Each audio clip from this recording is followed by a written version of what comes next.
अपने पसंदीदा शो के फुल एपिसोड देखने के लिए अभी डाउनलोड करें दंगल प्ले ऐप। पलकों की छाँव में।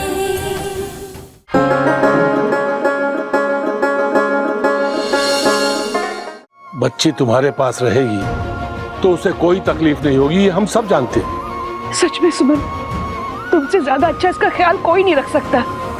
प्लीज सुमन। नहीं,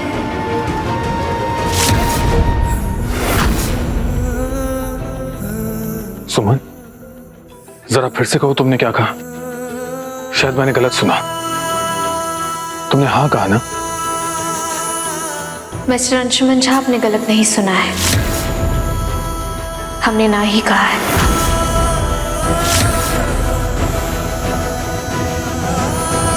देखिए मिस्टर अंशुमन झा, हम मानते हैं कि आपकी मजबूरी में शादी हुई है, उसके बाद हम दोबारा आ गए, लेकिन अब हमारी शादी का स्टेटस क्या है? हमें तो खुद नहीं पता कि हम आपकी पत्नी हैं नहीं हैं, हमें कुछ नहीं पता।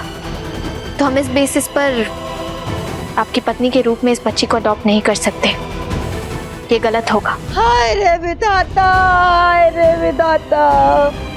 बड़ी माँ क्यों कर रही है आप ये सब? मैं संभाल रहा हूँ ना सब। क्या हासिल होगा आपको ये सब करके? तो क्या करे बड़ के बउआ, हम क्या करे? दीदी, अपनी बिटिया को, अपनी आरती को उसके दूध मुआ बच्चे से अलग होते कैसे देखे हम, कैसे देखे? उठिए दीदी। हम भी अपने बच्चे से अलग हुए थे, काहे कि हम तो विधवा हो गए थे ना। अब जो किए वो धर्म के खातिर किए, लेकिन आरती के माथे पे तो पति से अलग होने का कलंक लग जाएगा। तब क्या होगा बच्ची का? अरे क्या होगा बच्ची का? कोई तो सोचो। बड़ी माँ आप शांत हो जाइए, मैं बात कर रहा हूँ ना, हम संभाल लेंगे।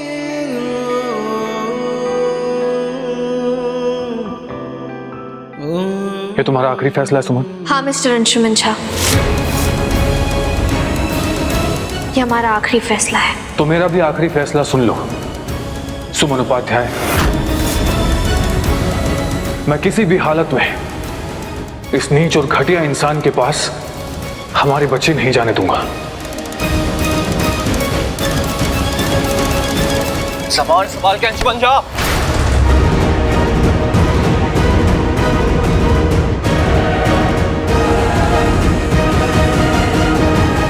हम भी आपकी कोई बकवास बर्दाश्त नहीं करेंगे।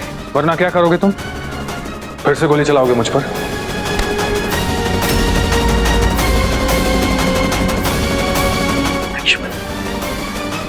अंशुमन जी, हमने ये भी तो नहीं कहा कि बच्ची इस घर को छोड़कर चली जाएगी। आपने हमारी आधी रिपोर्ट से अपना पूरा फैसला सुना दिया।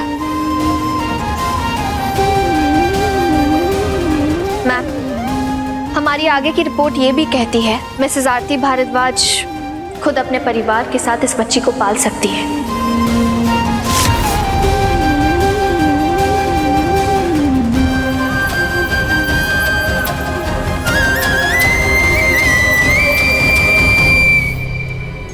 मिस सुमन उपाध्याय, आप इमोशन में बहकर बात नहीं कर सकती और ना ही आपकी किसी इमोशनल दलीलों को कोर्ट मानती है। यहाँ लड़ाई सौरभ भारद्वाज और उसके फॉस्टर पेरेंट्स के बीच है और सौरभ अपने दलीलों से पूरी तरह से जीतते हुए नजर आ रहे हैं।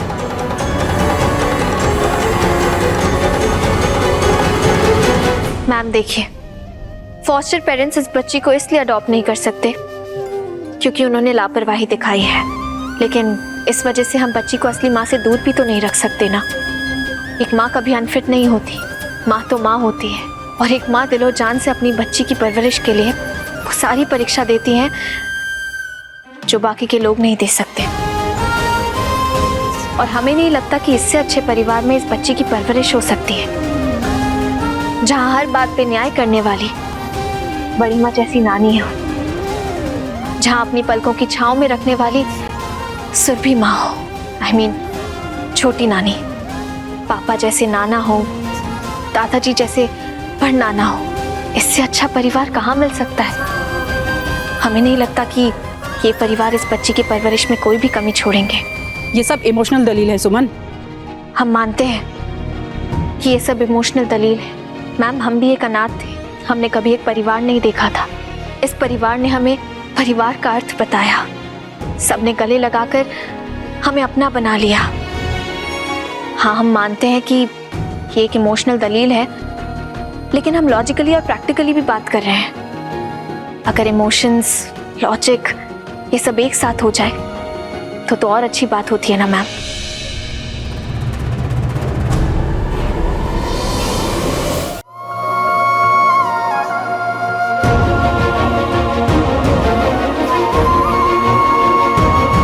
मैम, एक बार फिर विचार कर लीजिए। भरा पूरा परिवार है, नंदन और अंशुमन जी जैसे मामा है, इस बच्ची को कोई कमी महसूस नहीं होगी। और सुमन जैसी मामी भी तो है। सुमन, तुमसे अच्छी तरह देखभाल इसकी कोई नहीं कर सकता। मजिस्ट्रेट साहिबा, आप तो अच्छी तरह जानती हैं, इसीलिए आपने सुमन को यहाँ भेजा है। आप यकीन मानिए हमारा, हम कोई कमी नहीं छोड़ेंगे। और मजिस्ट्रेट साहिबा, अब वादा करते हैं आपको फिर कभी कोई शिकायत का मौका नहीं मिलेगा। लेकिन मैं माफी चाहती हूँ। देखिए, कानून तो कानून है, इससे सबूत और गवाह चाहिए होता है। ये फैसला अंतिम फैसला है। आप सबके पास शाम तक का वक्त है। मिस्टर सौरभ शाम को आकर बच्ची को लेकर जाएंगे।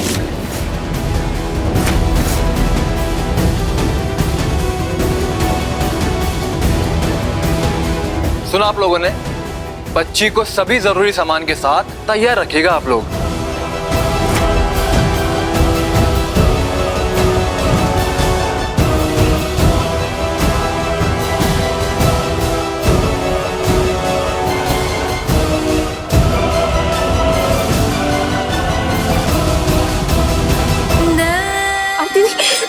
आरती दीदी,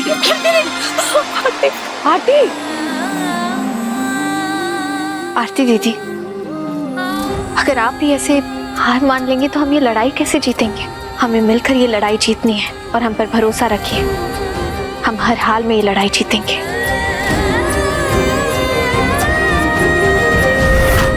हो गया ना आपका काम, अब खुश हो जाइए।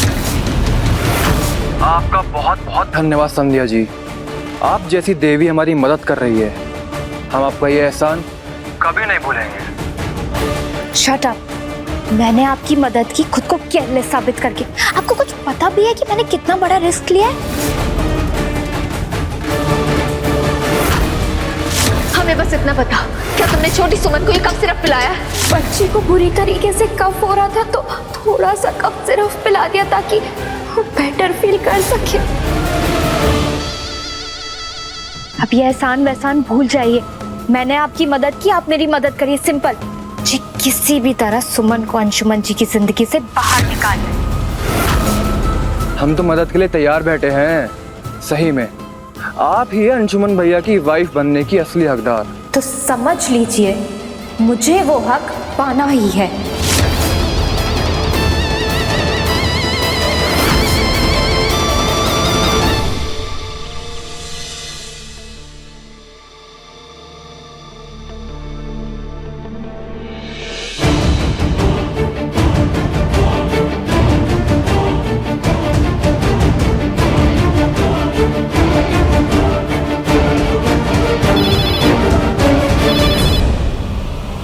हेलो,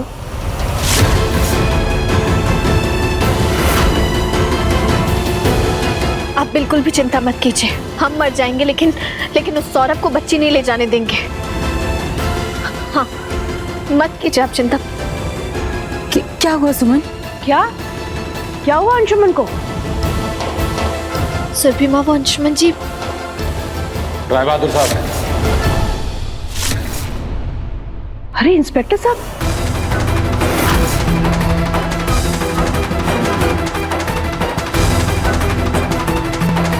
क्या बात है इंस्पेक्टर साहब? इंस्पेक्टर साहब, बता दीजिए इन सबको कि बच्ची हमें सौंपने का समय हो गया है।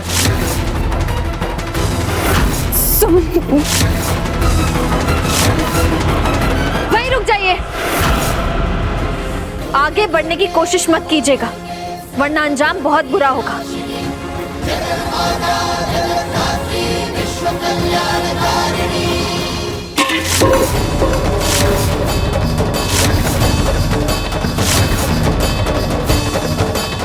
हमें पता था कि यहाँ कुछ ऐसा ही होने वाला है। तुम लोग हमें हमारी बच्ची देने में आनाकानी करोगे, इसीलिए देख लो हम पुलिस के साथ आए हैं। अब देखते हैं हमें कौन रोकता है।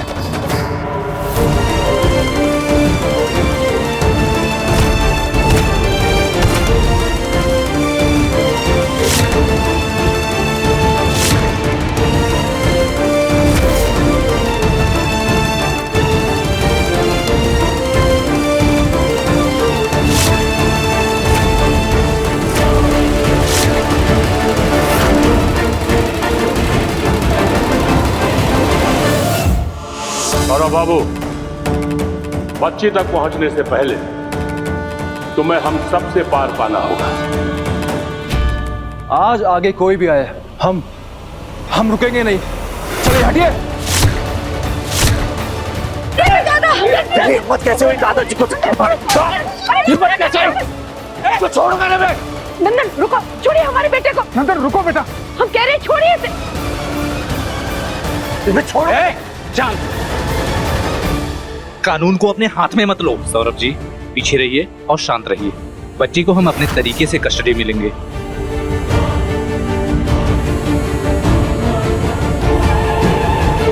वहीं रुक जाइए।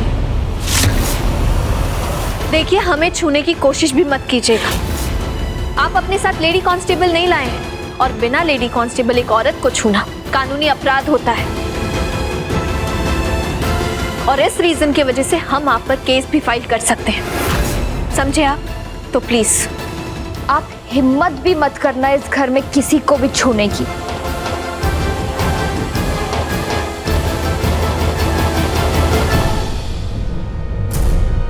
सौरभ जी, हम आज ऐसे नहीं लौटने वाले हैं। हम तो किसी को भी छू सकते हैं ना। दूर चलिए, आप साइड में चलिए। मैं कह रहा हूँ पास मत आप। ऐसा मत। नंदन रुको बेटा। रुक जाओ सौरभ।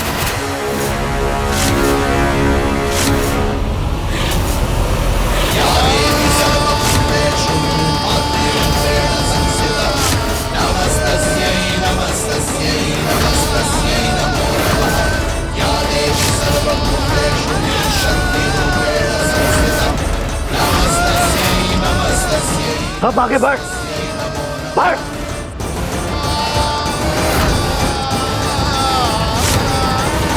क्या हुआ? अब बढ़ो ना आगे, हम भी तो देखें आपकी हिम्मत।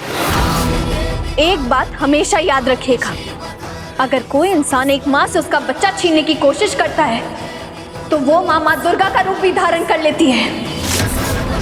आइए, है हिम्मत, बढ़िए आगे।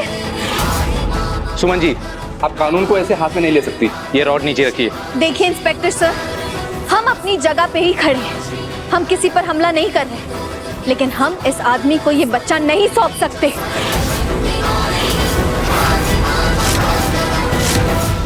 लीजिए, महिला कांस्टेबल भी आ गई। चलिए पकड़िए सुमन जी को। अरे अब कोई बीच में आने की कोशिश नहीं करेगा। हम बच्ची को अपने तरीके से कस्टडी में लेंगे, कोई रोकेगा नहीं। रुक जाइए इंस्पेक्टर साहब।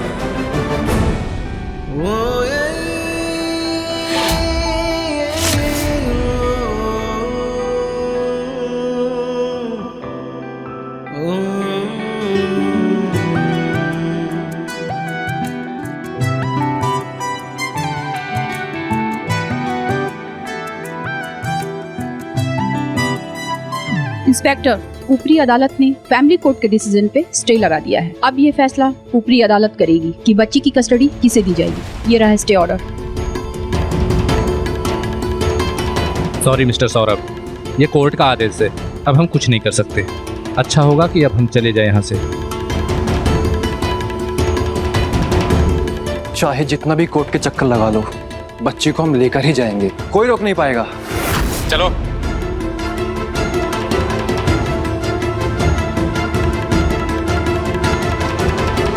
अंशुमन भैया,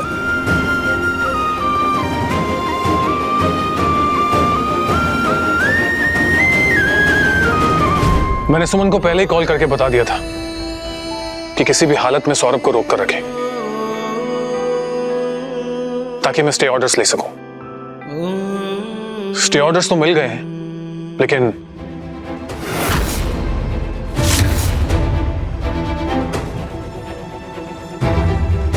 लेकिन क्या अंशुमन? वाइन स्टे ऑर्डर्स में एक क्लॉज है। क्या? वो ये है कि हमें किसी भी हालत में 2 हफ्ते के अंदर अंदर आरती को फिट साबित करना होगा। मिस्टर अंशुमन,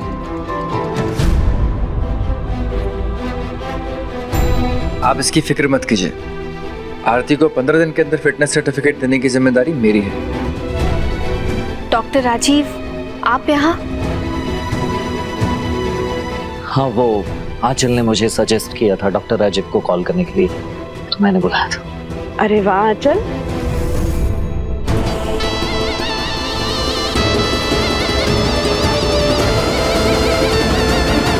तुमको किसने कहा था ये सब सजेशन देने के लिए? तुम भी ना एकदम बेअक्कल हो बाय गॉड। पिछले 1 साल से सुमन इन डॉक्टर साहब के घर पे रह रही है। अब वहाँ रहकर क्या क्या गुल खिलाए हैं ये तो तभी पता चलेगा ना, जब ये दोनों फिर से साथ साथ होंगे। एक नया तमाशा शुरू होने वाला है बाय गॉड। और बस तुम देखती जाओ, इसकी शुरुआत भी मैं ही करूँगी। आरती जी, आप बिल्कुल चिंता मत कीजिए। मैं ये साबित कर दूंगा कि आप फिट हैं। फिर आपके बच्चे को किसी को देने की जरूरत नहीं पड़ेगी। तो इसी खुशी में चाय हो जाए।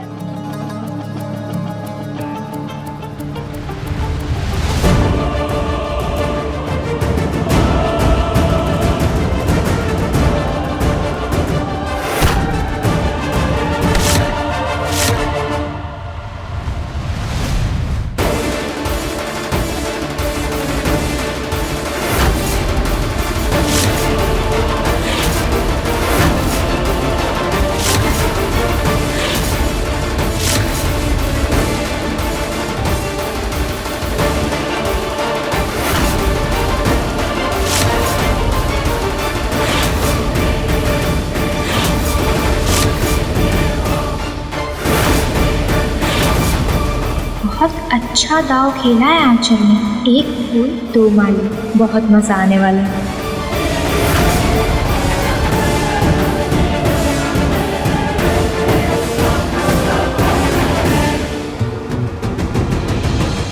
तीर तो अंधेरे में फेंका था, लेकिन निशाना लगा एकदम ठिकाने पर जाकर।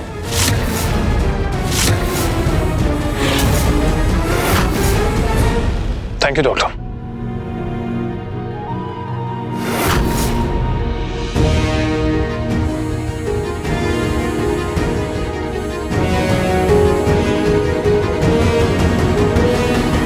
आंचल, तुम भी करने कुछ चाहती हो और कर कुछ देती हो, क्या है ये? वो क्या है ना मिस्टर जी, खुशी थोड़ी ओवरलोड हो गई थी बाय गॉड। सॉरी सुमन दीदी। कोई बात नहीं। वैसे डॉक्टर राजीव, हमें आप पर पूरा भरोसा है कि अगर आपने आरती दीदी के फिटनेस की जिम्मेदारी ली है तो वो जल्द से जल्द ठीक हो जाएंगे। Suman, don't worry, your family is like my family. चिंता मत करो।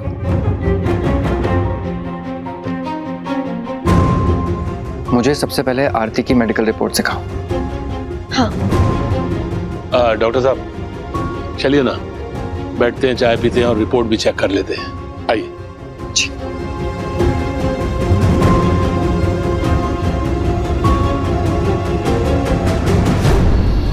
देख रही हो दीदी, सुमन और डॉक्टर राजीव की दोस्ती कितनी पक्की है।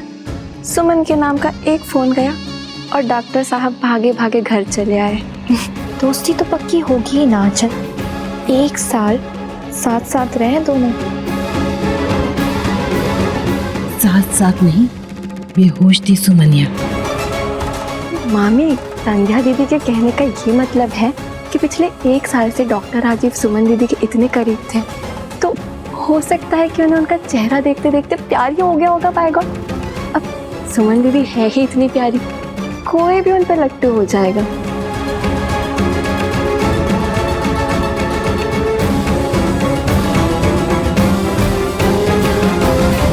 ये रही दादाजी आरती दी की फाइल्स। यस, ये देखिए डॉक्टर साहब, इसमें सारी रिपोर्ट्स हैं।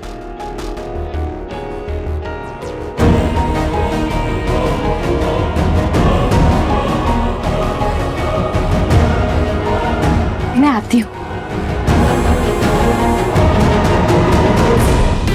कहाँ?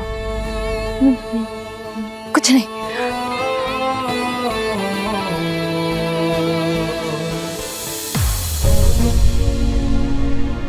मैंने सारी रिपोर्ट्स चेक कर ली, कोई प्रॉब्लम नहीं है, सिर्फ थोड़ा सा प्रिकॉशन लेना पड़ेगा। सुमन, मैं तुम्हें कॉल करके कुछ एक्सरसाइजेस बताऊंगा तो वो इन्हें करा देना, और अगर वो रूटीन से फॉलो करेंगी तो फिर she'll be fine, nothing to worry about.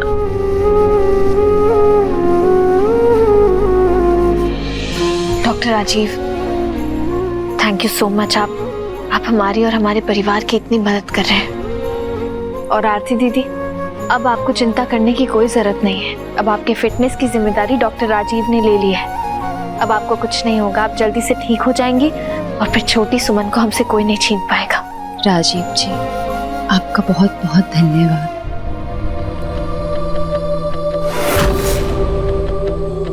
हे भगवान जी, अब क्या होगा?